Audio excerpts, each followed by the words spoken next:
ஆண்டவருடைய ஆவி என்மேல் உள்ளது, ஏனெனில் அவர் எனக்கு அருள் பொழிவு செய்துள்ளார். ஏழைகளுக்கு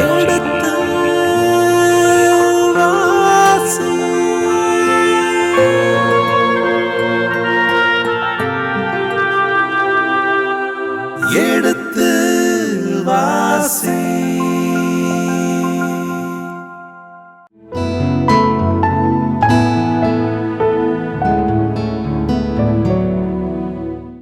வணக்கம் இனிய இதயங்களே, எடுத்து வாசி நிகழ்ச்சியில் குறிப்பேட்டின் 2ஆம் புத்தகத்தில் இப்பொழுது நாம் 4ஆம் அதிகாரத்தின் விவிலிய விளக்கங்களை தொடங்க இருக்கின்றோம். வாருங்கள், உங்கள் சார்பாக தந்தைக்கு வணக்கம் சொல்லி நிகழ்ச்சி தொடங்குவோம். வணக்கம் தந்தை அவர்களே.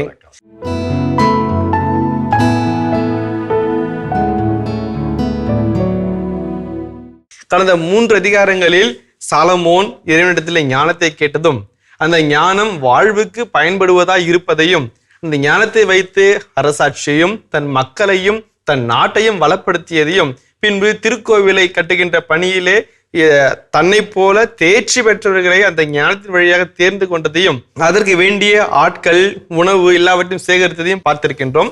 இப்பொழுது கட்டிய கோவிலினுடைய இந்த பின்பகுதி அமைப்புகள் என்னவாக இருக்கின்றன? அந்த கோயிலை கூட முகப்பு, மத்திய பகுதி, புனிதத்தின் புனித பகுதி என்று 3ஆக பிரித்து அதுக்கு முன்பாக 2 தூண்களை வைத்து துப்புரவுக்கு என்று ஒரு கடலையே கட்டி என்று அழகாக அந்த ஞானம் வழிநடத்தியதை பார்த்திருக்கின்றோம். இப்பொழுது இந்த அதிகாரத்திலே ஞானம் நிறைந்த சாலமோன் இன்னும் அதிகமாக திருக்கோவிலுக்கு என்ன செய்ய போகிறார் என்பதை அறிந்து கொள்ள ஆர்வம் இருக்கிற தந்தை அவர்களே. ஆமா, ரொம்ப அழகா கடந்த 3 அதிகாரங்களே மிக அழகா தெளிவாக துல்லிய தமிழ்ல ரொம்ப அழகா தொகுத்திருக்கிறீங்க. மிக்க நன்றி. என்னுடைய வேலை மிக எளிதாக மாறிவிட்டது. இப்போ 4வது ஆலயத்தை நம்ம ரெடி பண்ணிட்டாரு. அந்த நுணுக்கமான செய்திகள் 1-2 செய்தி சொல்லிட்டு நம்ம இது போவோம். குறிப்பாக 1 அரசராகமம் 7ஆம் அதிகாரம் 39 50 10 வசனங்கள் இருக்கிறது. நம்ம கொஞ்சம் மட்டும் படிப்போம்.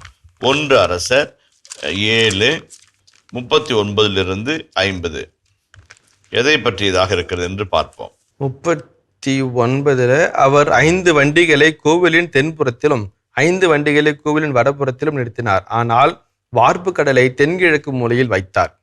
அதுக்கு அடுத்து திருக்கோவிலுக்கான பொருட்களின் பட்டியல்கள் என்று 10 வசனங்கள் போதும் சாமி. அந்த வார்ப்பு கடலை பற்றிய ஒரு மோல்டன் சி என்று ஆங்கிலத்தில் சொன்னோம். இந்த வார்ப்பு கடல் என்று சொல்லப்படுகிறது. இதற்கு ஒரு உள் அர்த்தம் என்ன சொல்றாங்கன்னாக்க, இந்த வார்ப்பு கடல் என்பது ஏன் அவ்வளவு கடல் அப்படின்னாக்க காஸ்மாலஜிக்கல் எஃபெக்ட் கிடைக்கின்ற உலகளாவிய ஒரு தன்மை அதற்கு வரணுன்றதுக்காக தான் வார்ப்பு கடல் என்று பெயர் வைத்திருக்கிறார்கள். 2வது பாயிண்ட். 3வது பாயிண்ட்னாக்க இந்த பகுதி தான் 1 அரசர் 7 39 50 பகுதி தான் நாம் காண்கின்ற 4ஆம் அதிகாரத்தின் 10 முதல் 22 வரையுள்ள வார்த்தைகளுக்கு அடிப்படை மூலமாக இருக்கிறது. ஆசிரியர் எங்கிருந்து இந்த நுணுக்கமான செய்தி பெற்றுக்கொண்டார் என்று கேட்கும்போது பல விவிலிய வல்லுநர்கள் 1 அரசராகவும் 7ஆம் அதிகாரத்தை தான் சுட்டி காட்டுகிறார்கள். முதல் செய்தியாக இருக்கிறது. 2வதாக பார்க்கின்ற போது இந்த நுணுக்கமான செய்தி இவ்வளவு நுணுக்கமாக அரசராகமத்திலிருந்து பெறப்பட்டதனால் பிற்சேர்க்கையாக இருக்கலாம் என்று சொல்கிறார்கள். அதாவது ஒரு எழுதி முடிச்சாச்சு, இடைச்செருகளாக இந்த குறிப்பு வச்சா நல்லா இருக்குமே அப்படின்னு சொல்லிட்டு அதை வச்ச மாதிரி எப்படி அழகா ஒரு லைட்டா கொஞ்சம் ஃபவுண்டேஷன் போட்டு லைட்டா லிப்ஸ்டிக் போட்டுட்டு அப்படியே கிளம்ப போகல, குட்டிமா எங்க வாசாமி அப்படிம்பாங்க மம்மி, என்னமா அப்படின்னு பாப்பாங்க நிற்கும், ஒரு பொட்டு ஒன்று வச்சு விடுவாங்க. அது மாதிரி ஒரு அழகுக்கு அழகு சேர்ப்பது போல இந்த பகுதி நிறைவை தருகிறது. அந்த விதத்துல தான் 4ஆம் அதிகாரம் 1ஆம் வசனம் முதல் 5ஆம் அதிகாரம் 1ஆம் வசனம் வரை திருக்கோவிலுக்கான பொருட்கள் அதை பற்றிய நிகழ்வுகளை பற்றிய செய்திகளை இது வருகிறது. 4:1 முதல் 5:1 வரையுள்ள பகுதியை இன்னொரு பகுதியாக அந்த 9ஆம் அதிகாரம் 9:36 வரைக்கும் இருக்கிற அந்த பகுதியில் இன்னும் ஒரு உட்பகுதியாக பார்க்கிறார்கள். இன்னொரு பாயிண்ட் சொன்னோம்னாக்க 1 அரசர் 6:3 முதல் 5 வரையுள்ள வார்த்தையில் வாசிப்போமே. 1 அரசர் 6. கோவிலது தூயகத்தின் முன் மண்டபம் கோவிலின் அகலத்திற்கு சமமாய் 20 முழ நீளம், கோவிலுக்கு முன்னால் 10 முழ அகலமும் கொண்டிருந்தது. வெளிப்புறம் குறுகி உட்புறம் விரிந்து பலகாணிகளை அவர் கோவிலில் அமைத்தார். கோவிலின் சுவரை சுற்றி அதாவது தூயகத்தையும் கருவறையும் சுற்றி இருந்த சுவரை ஒட்டி மேடை எழுப்பி அதன் மேல் அடுக்குகளாக சிற்றறைகளை கட்டினார். கீழிருந்த அறைகள் 5 முழ அகலமும், நடுவில் இருந்த அறைகள் 6 முழ அகலமும், மேலிருந்த அறைகள் 7 முழ அகலமாய் இருந்தன. ஓகே, இப்போ கோயிலின் சுற்றுச்சுவர் முன்பக்கமாய் குறுகலி, பின்பக்கமாய் அகலமாய் இருந்து அவருடைய கேட்டை பத்தி சொல்லுது. இப்போ கோயில் சுற்றுச்சுவர்னாக்க கேட் இருக்கணும் இல்லைங்களா சாமி? கேட் இருக்குமா இல்லையா?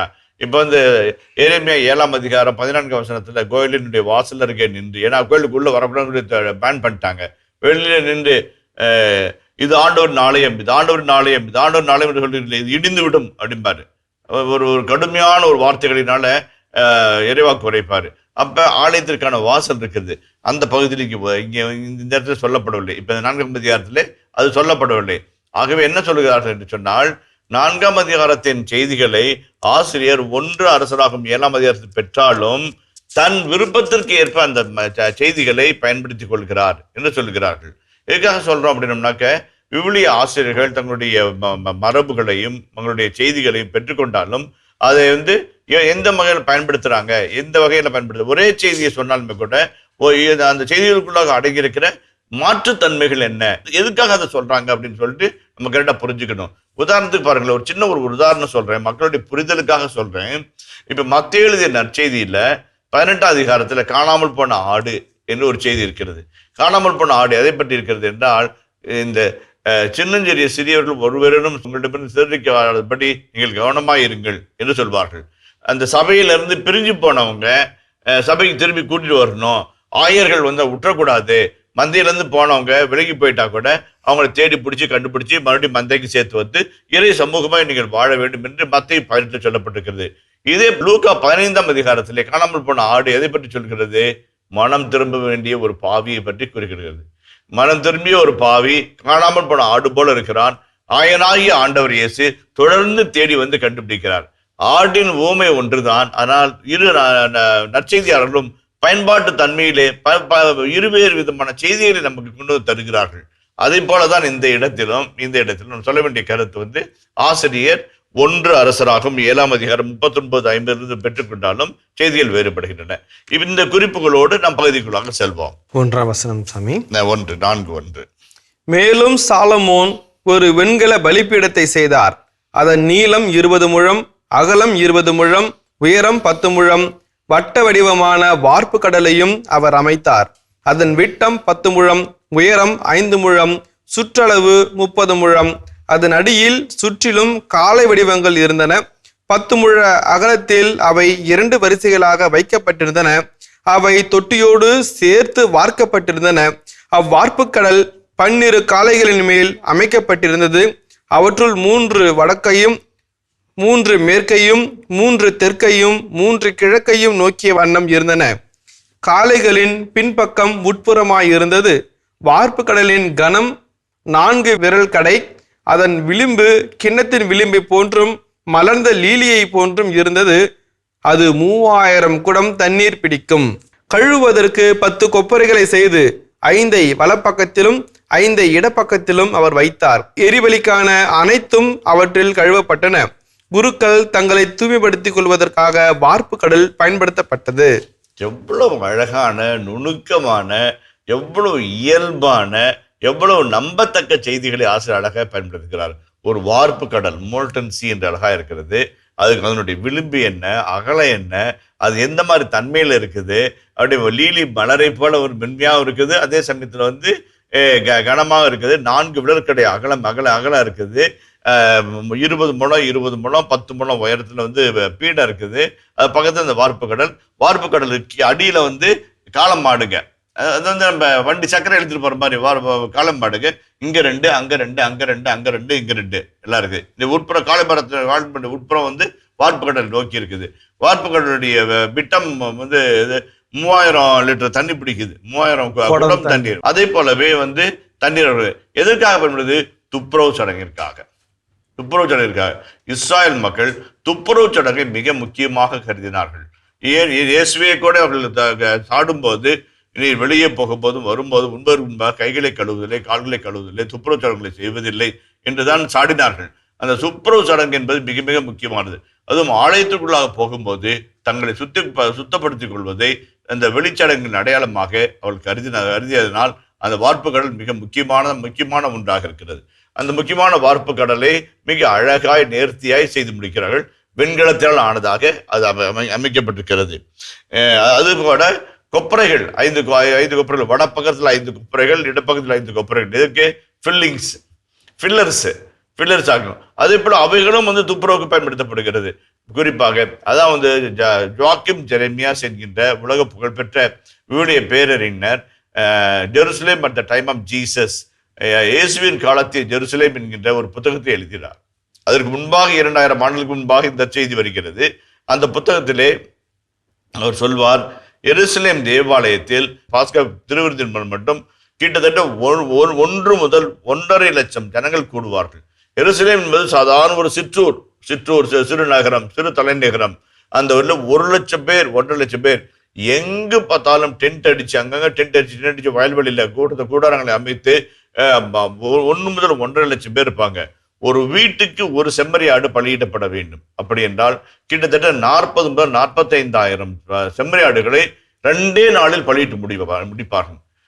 என்ன ஆச்சரியப்படுத்த என்னன்னா, அதனுடைய கழிவு, அதனுடைய சுத்தம் செய்தல், அதனுடைய துப்புரவு எல்லாவதையும் செய்வதற்கு 3000 லேவியர்கள் இருந்தார்கள், 5000 குருக்கள் இருந்தார்கள் என்று சொல்லி அவர் கணக்கிட்டு சொல்லுகின்றார். அப்படின்னு எவ்வளவு ஆச்சரியத்தக்க விதமான ஒரு மிகப்பெரிய ஒரு ஆலயத்தை அவர்கள் நிர்மாணித்து செயல்படுத்தி இயேசுவின் காலத்திலும் அது இருந்து செயல்பட்டு நம்மை மலைப்புக்குள்ளாக்குகின்ற ஒரு விதமாக செயல்பட்டு கொண்டு வருகிறது என்பதை நாம் மறந்துவிடக் கூடாது. இந்த ஆலயத்தினுடைய வார்ப்பு கடலை பற்றிய செய்தி பார்ப்போம். அடுத்தது நம்ம வைப்போம். மேலும் அவர் 10 பொன் விளக்கு தண்டுகளை அவற்றுக்குரிய நியமத்தின்படி செய்து 5 வலப்புறமும் 5 இடப்புறமுமாக கோவிலில் வைத்தார்.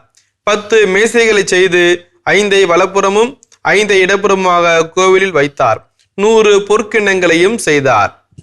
குருக்களின் முற்றத்தையும் பெரிய முற்றத்தையும் அமைத்தார். முற்றங்களின் இடையே வாயில்களை அமைத்து அவற்றின் கதவுகளை வெண்கலத்தகட்டால் மூடினார். வார்ப்பு கடலை வலப்பக்கம் தென்கிழக்கே நிறுவினார். ஓகே, இப்போ ரெண்டு பகுதியில் பார்க்குறோம். பொன் விளக்கு தண்டுகள், பொன் விளக்கு தண்டுகள். விளக்கு தண்டுகள் என்பது எபிரேய மொழியில மெனோரா என்று சொல்வார்கள். நாம ஒரு விளக்கு தண்டு விட்டு வச்சோம்னாக்க மேலே ஒரு விளக்கு எரியும், மேலே ஒரு மெழுகு திரி வச்சிருப்போம். புதுசு பசங்கள்லாம் பிடிச்சிருக்கிற மாதிரி அவர்கள் 7 விளக்கு தண்டுகளை அடங்கிய மெனோரா விளக்குகளை வைப்பார்கள். அவருடைய விளக்கு தண்டுகளை தான் இந்த விளக்கு தண்டுகள் உலக புகழ் பெற்றவை. அந்த விளக்கு தண்டுகளை பார்த்தாவே அது யூதர்களுடைய சமயம், யூதர்களுடைய வழிபாடு, இவருடைய திருவழிபாடு என்று எளிதாக நாம் கண்டுகொள்ளலாம். அப்படி விளக்கு தண்டுகளை அவர்கள் அமைக்கின்றார்.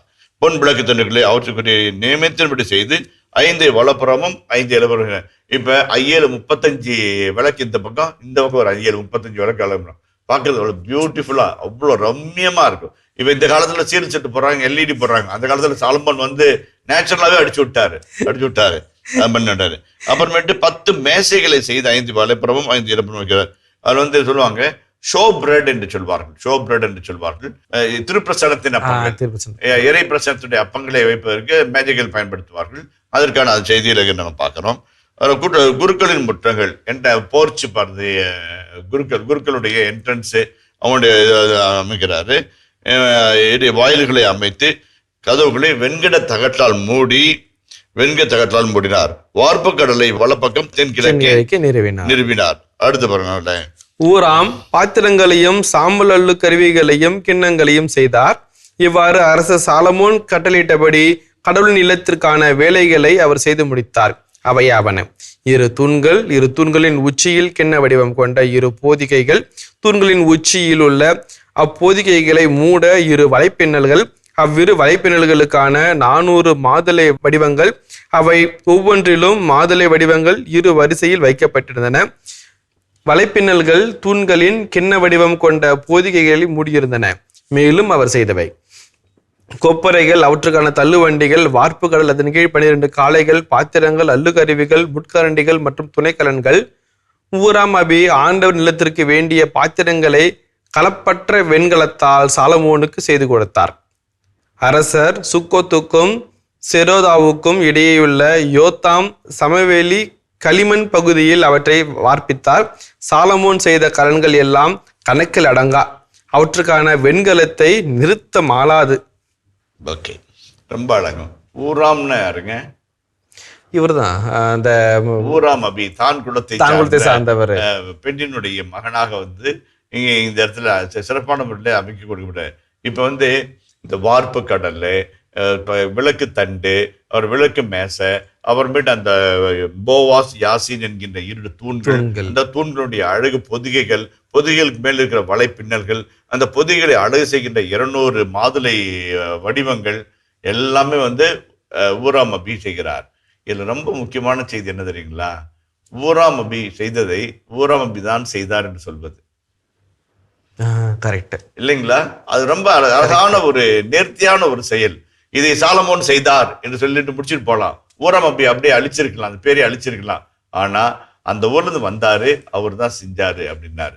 இது வந்து இதுக்கான மண் வடிவங்கள், மண்ணில் மாதிரி செஞ்சு அதுல இருந்து மோல்டு எடுத்து செய்யறது, அது வந்து இந்த இடத்துல இருக்கிற மண்ணில இருந்து செஞ்சாரு. அது வரைக்கும் வந்து உண்மை செய்திகளை சொல்கின்றார். உண்மையா இருப்பது எவ்வளவு அழகான ஒரு நேர்த்தியான பயனுள்ள செயல். இவ்வளோ மலைப்புக்குரிய, வியப்புக்குரிய, அழகுக்குரிய, நேர்த்தியான வியப்புக்குரிய செயல்களை செய்த அவர் யார் செய்தார் என்பதை ஒளிவு மறைவில்லாமல் தெளிவாய் சொல்கிறார். ஊராம் செய்தார், ஊராம் அபி செய்தார் என்று ரொம்ப அழகா சொல்றாரு. எனக்கு ரொம்ப அது ரொம்ப பிடிச்சிருந்துச்சு. வந்து இது சாலமோன் இதை செய்தார் என்று சொல்லிவிட்டு குறிப்பேட்டின் ஆசிரியர் சாலமோனுக்கு எல்லா புகழையும் கொண்டு போய் சேர்த்திருக்கலாம். ஆனால் இதை இவர் செய்தார் என்பதை நினைத்து பார்த்து அவருக்குரிய மரியாதையை, அவருக்குரிய வணக்கத்தை அவருக்கு தருகிறார். அந்த ஒரு நேர்மை, அந்த ஒரு வெளிப்படையான ஒரு டிரான்ஸ்பரன்சி நமக்கு ரொம்ப பிடிச்சிருக்குது. அடுத்து நம்ம போவோமே. சாலமோன் கடவுள் நிலத்திற்கு வேண்டிய கலன்கள் எல்லாவற்றையும், பொற்பளிப்பிடத்தையும், திருமுனை மேசைகளையும், திருத்துயகத்திற்கு முன்பாக முறைப்படி வைக்க வேண்டிய விளக்குத்தண்டுகளையும், ஏற்ற வேண்டிய விளக்குகளையும் பசும்பொன்னால் செய்தார். அதே போன்று மலர்களையும் விளக்குகளையும் அணைப்பான்களையும் பசும்பொன்னால் செய்தார். கத்தரிக்கோள்களையும் தீர்த்த சொம்புகளையும் கரண்டிகளையும் தூப கலசங்களையும் பசும்பொன்னால் செய்தார். மேலும் கோவில் வாயில்களையும், அதாவது திருத்தூயக கதவுகளையும் தூயக கதவுகளையும் தங்கத்தால் செய்தார். அதான் இது வந்து ரொம்ப அழகான இது. இந்த வெண்கலத்தினால செய்ய வேண்டியது வெண்கலத்தால செய்யறாரு, வார்ப்பு பொருளால் செய்ய வேண்டியது வார்ப்பு இரும்பினால செய்யறாரு. இங்க வந்து செய்யும் போது திருத்தூயகம் என்று சொல்லப்படுகின்ற ஹோலி ஆஃப் ஹோலிஸ், கொதேஷ் ஹா கொதேஷ் என்கின்ற அந்த திருத்தூயகத்தை ரொம்ப அழகா நேர்த்தியா தங்கத்தினாலே செய்கிறார். அங்க மாற்றுக்கு இடமே கிடையாது, அங்க வந்து குறைவுக்கு அங்க இடமே கிடையாது, அங்க பஞ்சத்துக்கு இடமே கிடையாது. இல்லை இப்படி இதுல வச்சுக்கலாம், இது மட்டும் இதுல வச்சுக்கலாம், அதெல்லாம் கிடையாது. எல்லாமே தங்கம் தான். ஏன்னா ஆண்டவருடைய திரு பிரசன்னம், ஆண்டுடைய திரு தூயகம் ஆண்டுக்கு ஒரு முறை தாங்க போவாங்க, ஆண்டுக்கு ஒரு முறை தான் போவாங்க. அது ஒரு 5 நிமிஷம் தான் அங்க இருப்பாங்க. ஆனாலும் அந்த இடம் ஆண்டவருக்குரிய இடம், பரிசுத்தமும் பாக்கியமான அந்த இடத்தை பரிசுத்தமும் பாக்கியமான பசு தங்கத்தினாலே செய்வோம் என்று அவர் செய்கின்றார். எவ்வளவு அழகான ஒரு வார்த்தை பாருங்க.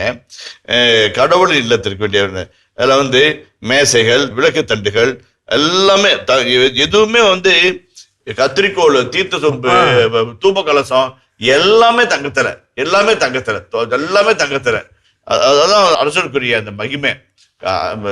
உதாரணத்துக்கு வந்து பிஷப் வராருன்னு வச்சுங்களேன், நம்ம சாதாரண ஒரு கோதுமை தோசை, ஒரு கொள்ளு சட்னி வச்சு சாப்பிட்டுட்டு இருப்போம். பிஷப் வராருன்னு ஒண்ணு தட்டா புட்டான்னு அதை செஞ்சு இதை செஞ்சு பிஷப் நல்லா சாப்பிட்டு வச்சு 10 ரூபா அனுப்பி வைக்கணும். நம்ம கூட இதுப்படி வராரு, என்னைக்கு வராரு வந்துட்டு போறோன்னு சொல்றாரு.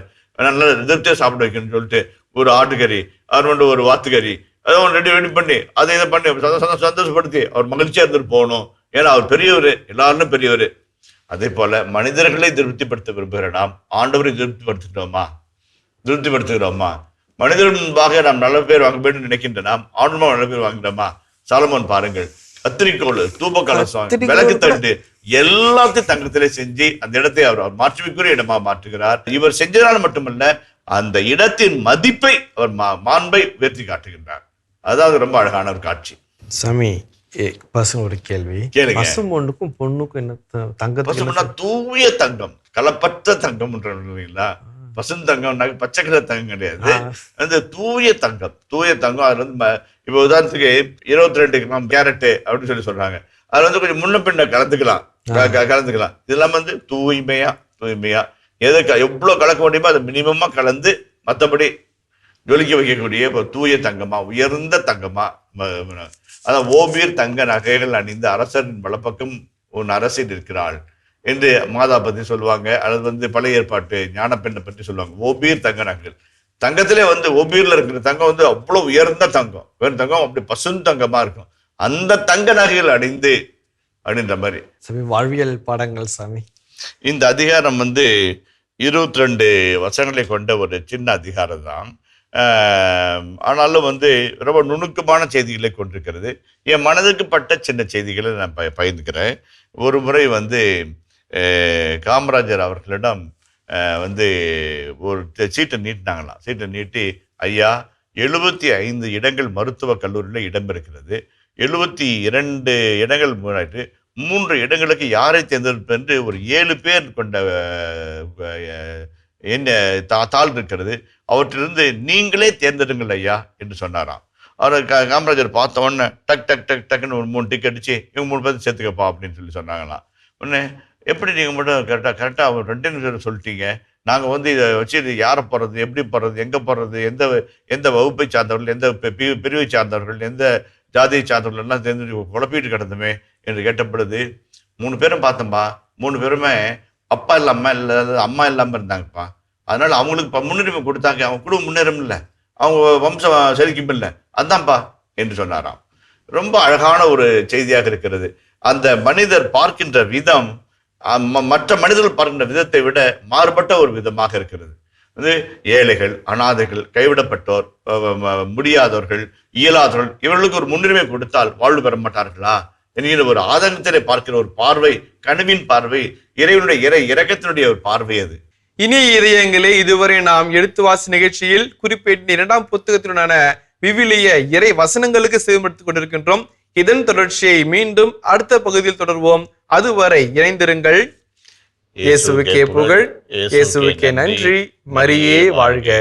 அவருடைய பார்வையை பாருங்கள். வார்ப்பு கடலை வெண்கலத்தில் செய்து 3000 குடம் தண்ணீர் பிடிக்கக்கூடிய ஒரு வார்ப்பு கடலை வெண்கலத்தில் உருவாக்கியவர் இந்த திருத்துயத்தை அத்தனையும் தொடைத்தது முழுவதும் அனைத்தையும் தங்கத்தினால் செய்கின்றார். அவருடைய பார்வை பாருங்கள்.